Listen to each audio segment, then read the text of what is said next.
na gusto ko sana ay huwag nyong, pinatayan na ako ng mic eh, na huwag nyong makalimutan. Yan, malakas ako nito. Yan. Ang 5 bagay dito sa kamay natin matatandaan.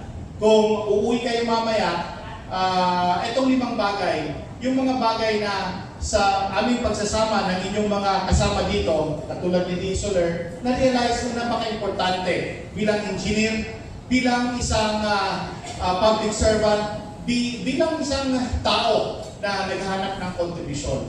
Ang una, eto, pag nagaganyan ba sa Facebook, anong ibig sabihin yan? The oneness of Allah.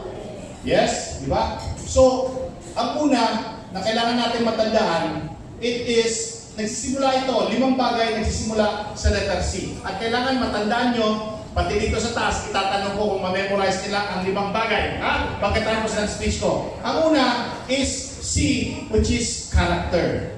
Ang importante sa atin talaga, as leaders, as public servants, is a character. At ang character naman, napakaraming definitions niyan. Papasok na dyan yung moral governance na sinusulong ng bangsamoro government. The character, parang nituturo. The character kasi knows what is right from wrong, to guide us in the straight path, to prohibit what is wrong. Character is ascendancy. At as an engineer, malaking challenge sa atin yung character. Because pwede kang sabihan na, uy, i-approve mo na lang yan kahit mukhang 50% pa lang yan, approve mo na ng mga 80 yan. It is the character that will tell you, sir, hindi pwede. Pwede rin yan, kung ano mga sa opisina ka, sir, ipag-go mo na yan. Kasi, anyway, isunod ko na lang yung papel. O kaya, sige ba, anyway, tayo lang dalawang nakakalam yan. O tayong 3 lang.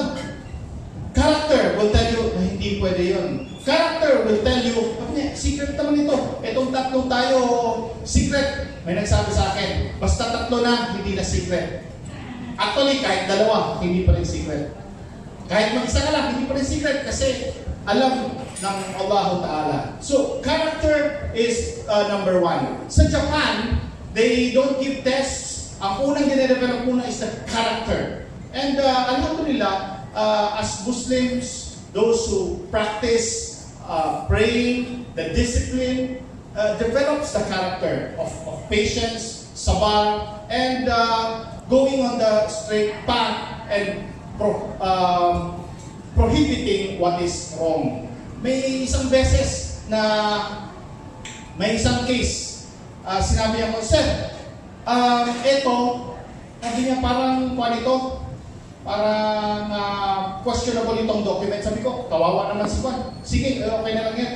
Ang sabi niya sa akin, sir, sigurado ka ba? Because pag pinasa mo yan, malalaman ng iba. Sabi niya, kahit pinagbigyan mo yun, nagbigay ka ng special consideration, mawawalan ka ng moral ascendancy.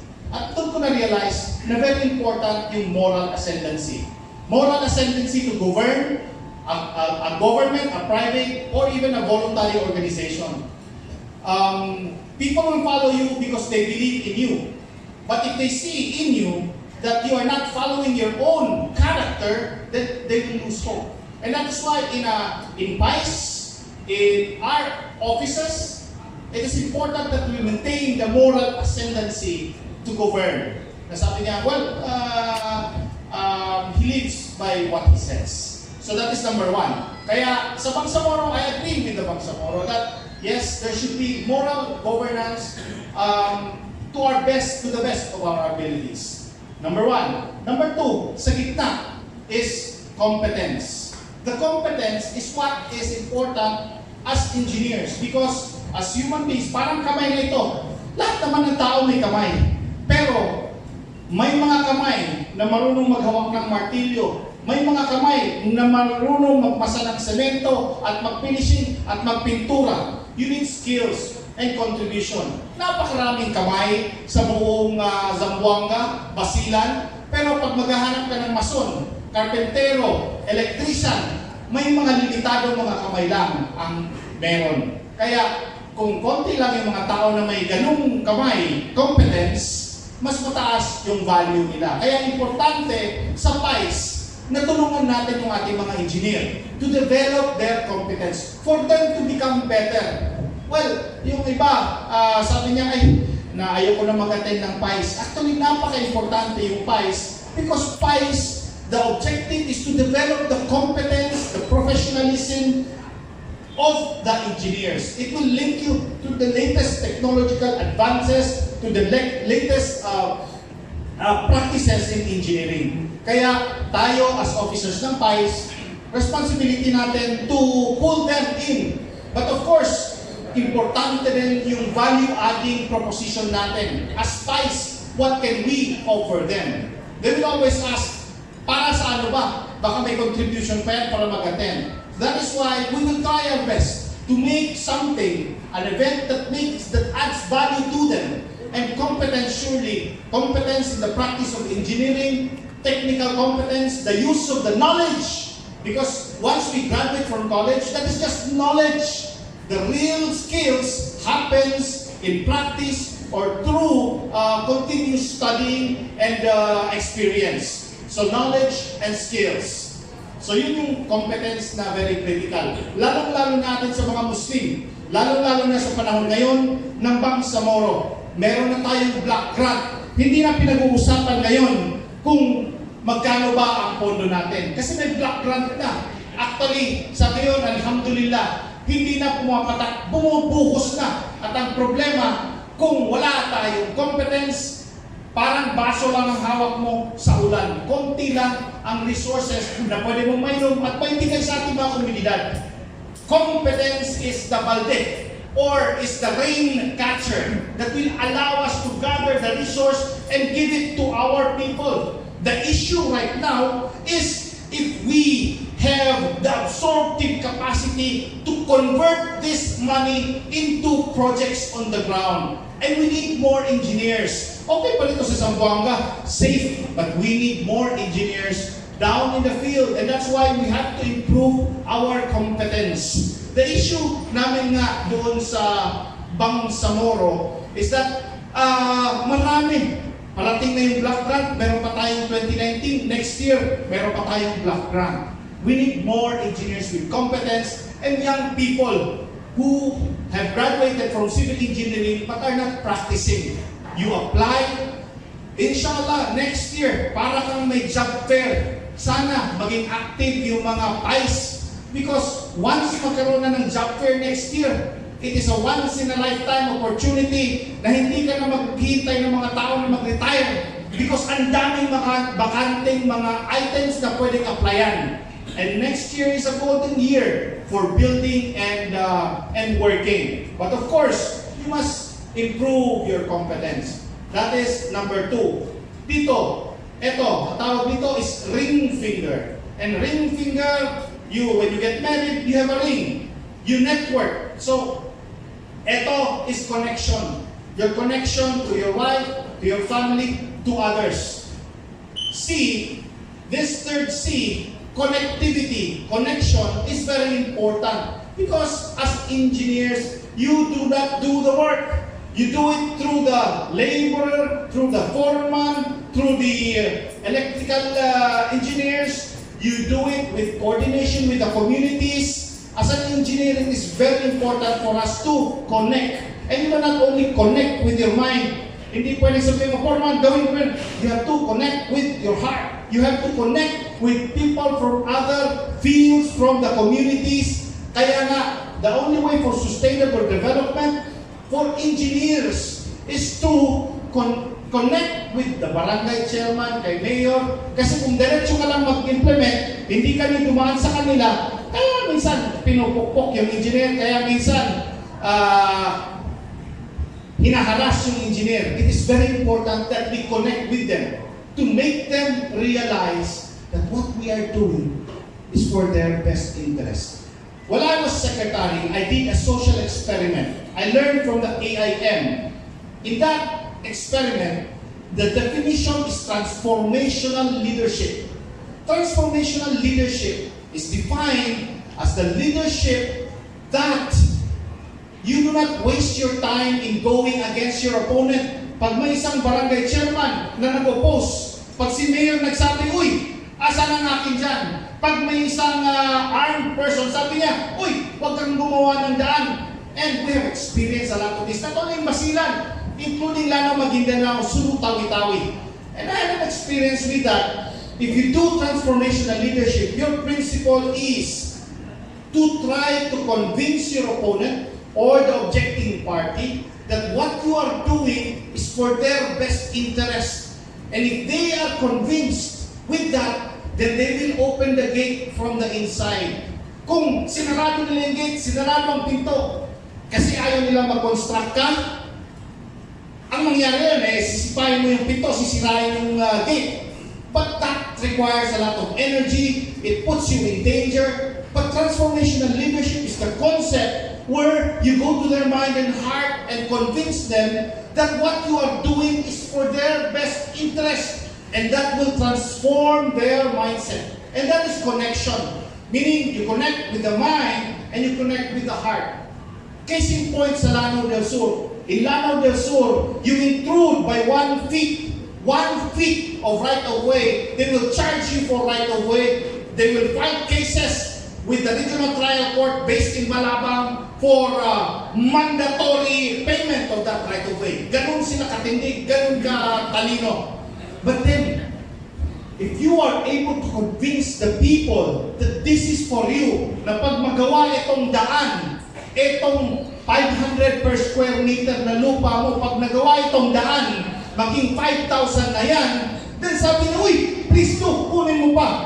And that happened in Bayang. For the first time, after convincing them, they were able to donate 4 lanes of roads for free to the government. When we convince them na this is for you, once there's a 4-lane road, etong daan mo is 10,000 per square meters. So as engineers, it is very important for us to connect not only with your wife, your friends, your family, your peers, but including your stakeholders, so that you convince them that what you are doing is for them. That these projects will develop their livelihood and their families. Para hindi na sila magtatanong kung magkano ang akin dyan. Pag na-convince mo sila, they will say, paano ako makakatulong? That is connectivity. And as PICE officers, I recommend for us to connect with the other engineers. Yung mga batang engineer dyan sa likod, remember, PICE is the network that will link you to the other engineers in the country. Try to be active. Sabi ng iba, ano bang may bibigay sa akin ng PICE? Ang sagot dyan, PICE can only give you as much as the amount of time, sacrifice, and efforts that you give into PICE. If you become active in PICE, learn the people, network, one of these days, those people there will be the one to say, uy, ayun pala, yun ang opportunity. Minsan, natatandaan ko na ang isang tao, ang skills mo, ang competence mo ay parang isang produkto. Isang produkto na kung wala kang network, para kang isang napakagandang store sa gitna ng Sampinig complex na walang mga daan. What use is your competence? You're one of the best engineers or may mga napakaganda kang produkto kung hindi naman nadadaanan yung tindahan mo. Pag marami kang network, yung network, who you know, then para kang nakatira sa tabi ng daan. Yung mga taong dumadaan doon, sabi niya, ay, yun pala, di ba? Kaya pag dumadaan tayo sa mga sasakyan natin, kaya abante yung sa tabi ng daan. Ay, may service, may labada pala doon. Ay, may pang pala, doon pala yung repair ng mga electric pan. It is important for engineers to network. Because when you have networks, then you can find mentors, and then you can find your partners for development. I've experienced this as well. Nung isang beses may tumawag sa akin, pangalan ko. Yung pala, isang kabatch ko sa UP, sabi niya, ay, alam ko, sabi niya, si Don Loong, sabi niya, engineer, pwedeng tumulong yan. Kaya naging ako yung one of the two na nag-manage ng one of the largest projects sa Pilipinas worth 10 billion. And it was just because you link up with your engineering friends, because when opportunity comes, it is those who are linked up that will be endorsed. And I had experience hiring hundreds of engineers, interviewing hundreds of engineers. And I realized, kahit dun sa Millennium Challenge, nag-hire din ako. $4,000 naghanap ako. And you know what? Ang daming mga resume na pumupunta sa akin. Ayokong basahin yung resume. Ang priority sa akin ay may magsabi sa kanila na yan, kilala ko yan na magaling. Bakit kaya? And I realized that resume cannot talk about character. Resume cannot talk about attitude. Malay ko ba sumakong laude yan? Flip naman. Malay ko ba yung parang hindi ka makainit, baka bigla kang pukpukin, di ba? So, very important yung network. Kaya very important sa PICE. Etong mga officers nyo, they are the leaders in the field of engineering here in Basilan. And therefore, if you want that career, then you must pursue networks with them. Befriend them, make them your mentors, because they are the ladders that will allow you to be able to reach the opportunities that goes to those who are seen to have the competence to do so. Ito, yun yung connectivity. The little finger is courage. Courage is very important. That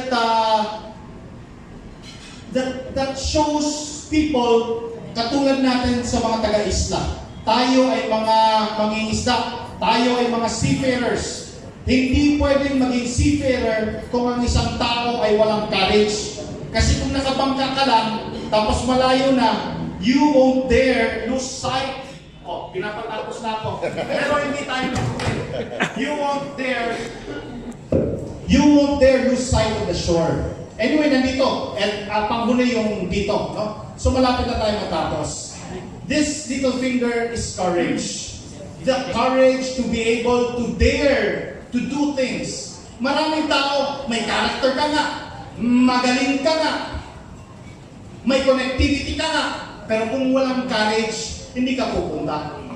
Actually, nung naging governor, si Regional Governor Mujib, na-mention din sa akin na mag-join sa kanya sa ARM. Tumulong dito sa DPWH ARM. Pero tuwing ini-imagine ko yung mga dating opisyal ng ARM na pumupunta doon sa Astoria Hotel na may dalang 4 na double body na mga escort, tuwing nakikita ko yung napakaraming assemblyman doon sa ARM na puros isang sasakyan ng escort ng mga baril, sabi ko, paano? Tuwing na-imagine ko kung gaano karami ng mga ARM groups dito sa ARM, sabi ko, wag na boss, doon na ako, sabi ko, sa Central Bank, very secured. Na, wala makapasok doon kasi parang nasa vault ng opisina. Sabi ni Dr. Sigurado ka ba? Sabi ko, oo, wala akong college doon. Sapagkat ang sa akin, pwede naman ako magtrabaho kahit saan, kahit sa US. At i-prioritize ko yung sarili ko. Sabi ko, mas gusto ko pang buhay. Kesa naman dyan, ay medyo mainit, delikado. No? So, pag walang college, medyo you won't maximize your opportunity to contribute to others.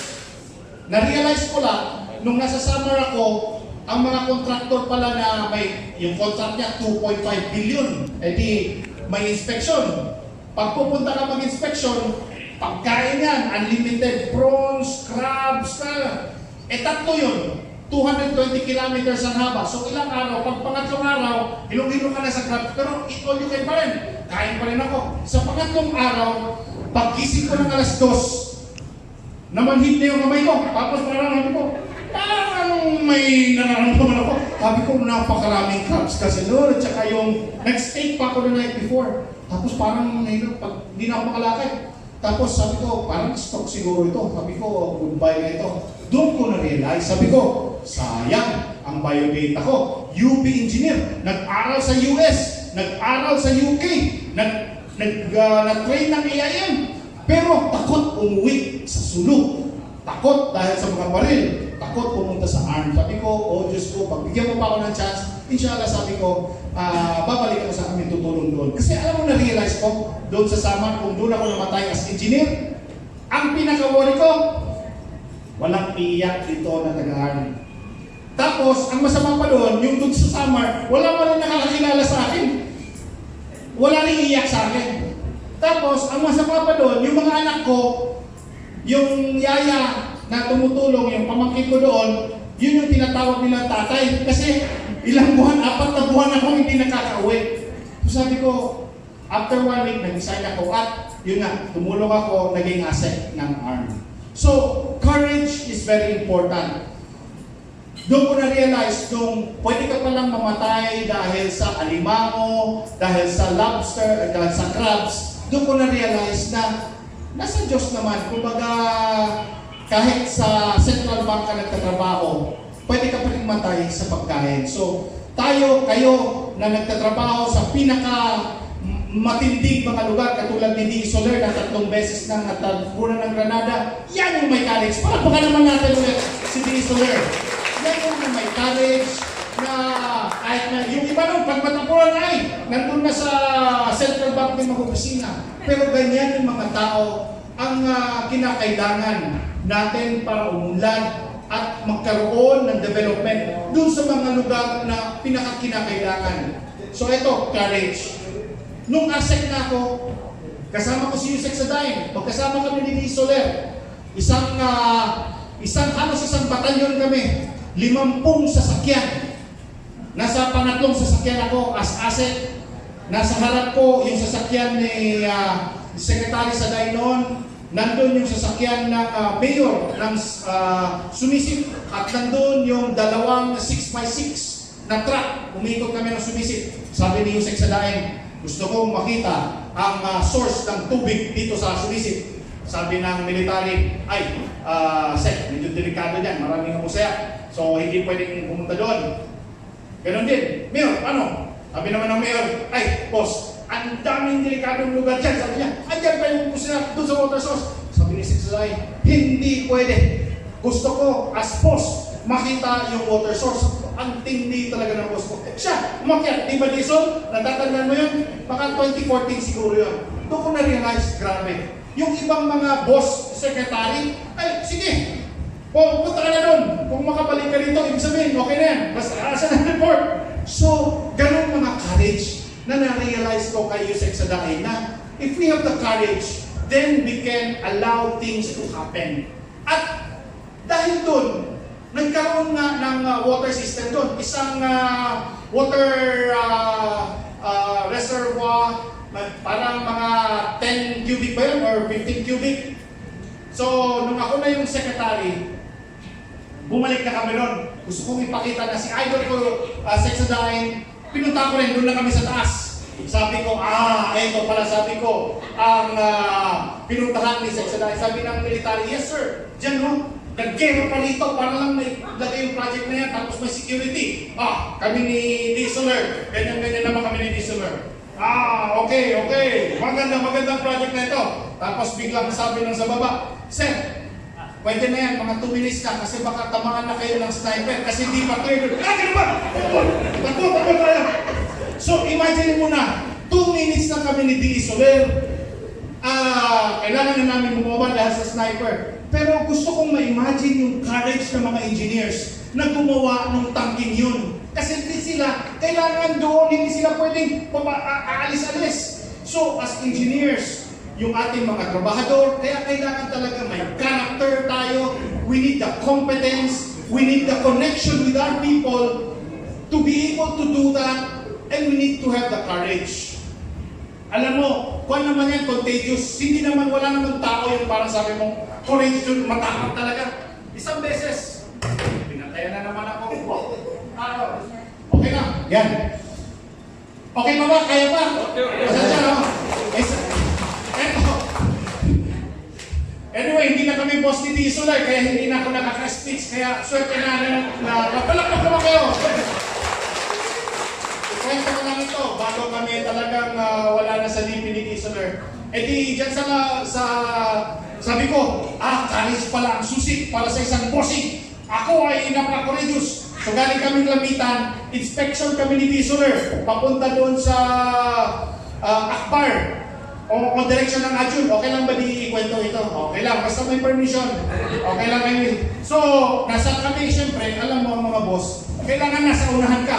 Unang sasakyan. So, sabi ni Bisoler, diretso! O, nasa harap ako. Diretso. Kasi convoy kami, marami, mga 30 sasakyan siguro, plus military. Doon na kami sa harap. Tapos biglang nagkagulo sa likod. Sabi ko, patay. Ito na sabi ko. Kasi sabi niya, abos na yung area ito, sir. Abos na. Sabi ko, okay lang yan. Sabi ko. Tapos, biglang dumating na, sir. Maling lugar yan. Delikado yan. Nandiyan na yung mga abos na yan. Sabi ko, Dison, ba't mo naman tayo dinala dito? Sabi ni Dison, sir, first time ko rin ito rito. Sabi ko, ikaw talaga. Sabi ko, Dison, kaya ako sumama dito at matapang. Dahil kasama kita. Sabi naman ni Dison, sir, kaya ako matapang. Kasi kasama ni kita. So, pag may isa lang sa inyo na courageous, ituloy nyo kasi maging courageous din yung iba. No? Ituloy natin because it is only that way that we can help our communities. Alhamdulillah, napakalaki na ng difference ng Basilan. At dahil yun sa mga college, hindi lang music sa dahin, ni Rizal, kung hindi ninyong lahat, from Provincial Engineers Office, Municipal Engineers Office, lahat kayo may kontribusyon. At kahit hindi naman minimension ang ating kontribusyon, alhamdulillah, from our own heart, masaya na tayo. At panglima, kaya nga ang panglima is the letter C, called contribution. Marami dyan, masaya na basta may sweldo, basta pumasok ng alas 8, umuwi ng alas 5. Marami dyan, mas gusto nga, ma-assign na lang sa opisina, huwag lumabas. Pero kung nasa puso mo ang contribution, then willing kang lumabas, willing kang matapunan ng granada, willing kang mapagalitan, willing kang kontrahin ng mga local government units because at the end of it all, ang gusto mo ang may contribution. Ang gusto mo yung unlad ang inyong mga area. And I take this opportunity to congratulate Basilan sa buong ARMM. Kung umiikot yung mga inspektor, sinasabi nila ang pinakamagandang mga infrastruktura na roads at school buildings ay dito sa Basilan. Palakpakan natin sapagkat sa pagtutulong nyo yun from the regional government to provincial government to the municipal LGUs. Kaya kayo mga taga-PICE ng mga bagong engineer, dito na kayo sa inyong mga officers. Because na-prove nila na kahit dito sa Basilan, nalalampasan pa nila yung mga areas dun sa Central Mindanao in terms of quality of roads, in terms of being able to go where nobody else dared to go. Natouch ako sa sinabi ni Gov. Mujib na sabi niya, alam mo, yung dyan sa Sampinit Complex, dati 7,000 hektare ng mga lupa, binigay sa ilang libong mga MNLF noong 1970s, pero sa awa ng Diyos, for 50 years hindi nila nagamit. May nakausap ako doon, sabi niya, MNLF commander ako, 30 years na amin ang lupa, 100 hectares, hindi namin nagamit. Nung nabuksan na natin yan, doon na sabi niya, nagamit na namin at umuunlad na sila. And proud ako sa ginawa ng regional government, led of course by the Provincial Engineers Office din, yung mga nagawa natin sa Basilan Central Road. Palakpakan natin ulit. Kaya alhamdulillah, nagiging model of development yung Basilan dahil dito. So, the role of PICE is to provide leadership, excellence, and social consciousness. Na tayo bilang engineer, sana isapuso natin ang tumulong sa mga iba nating mga kababayan.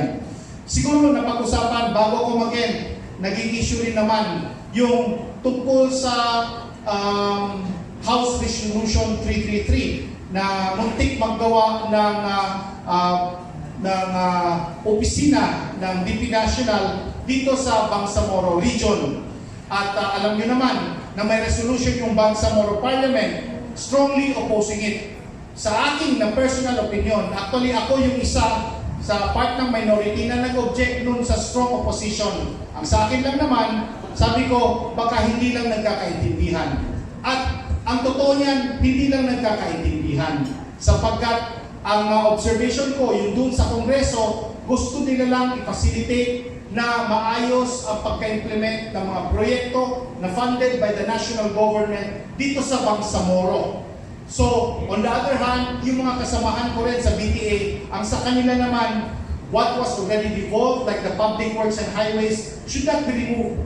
The right to self-determination and the autonomy. So on one hand, ang prinsipyo kaya ini-strongly opposed is the concept of the right to self-determination and the autonomy that must be preserved. On the other hand, kaya lang naman